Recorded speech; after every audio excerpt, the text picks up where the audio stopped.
BRS BJP ఒకే రకమైన ఆలోచన విధానంతో గత 10 సంవత్సరాలు ప్రభుత్వాలను కలిసి నడుపుకున్నారు.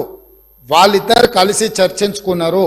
ఇంతెందుకు వాళ్ళ పార్టీ అంతర్గత విషయం ముఖ్యమంత్రి గారిని మార్చాలని ఇక్కడ చాలామంది మాజీ మంత్రులు చంద్రశేఖరరావు గారిని దించేసేయాలి, తారక రామారావు గారిని ముఖ్యమంత్రిని చేయాలని చెప్పి ఆ మంత్రివర్గంలో ఉన్న వాళ్ళే చంద్రశేఖరరావు గారి మీద అవిశ్వాసం ప్రకటించి తారక రామారావు గారిని ముఖ్యమంత్రిని చేయండి అని వాళ్ళు మాట్లాడినరు.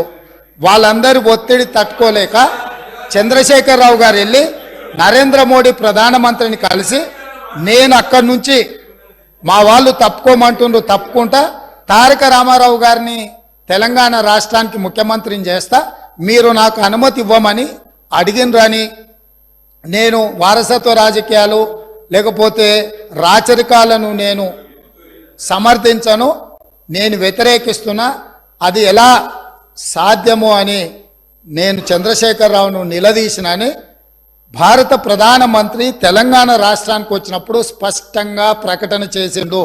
ఇప్పుడు పెద్దలు శ్రీనివాస్ రెడ్డి గారిని నేను అడుగుతున్నా, మీకు ఎలాంటి సంబంధాలు లేకపోతే అనుబంధం లేకపోతే ఆయన అనుమతితోనే మీరు నిర్ణయాలు తీసుకోకపోతే మీ పార్టీ అంతర్గత వ్యవహారం ముఖ్యమంత్రిని మార్చుకోవడం అనేది అట్లాంటి విషయం కూడా మోడీ గారి అనుమతిని అడిగిందంటే మీ బంధం ఫెవికల్ బంధం.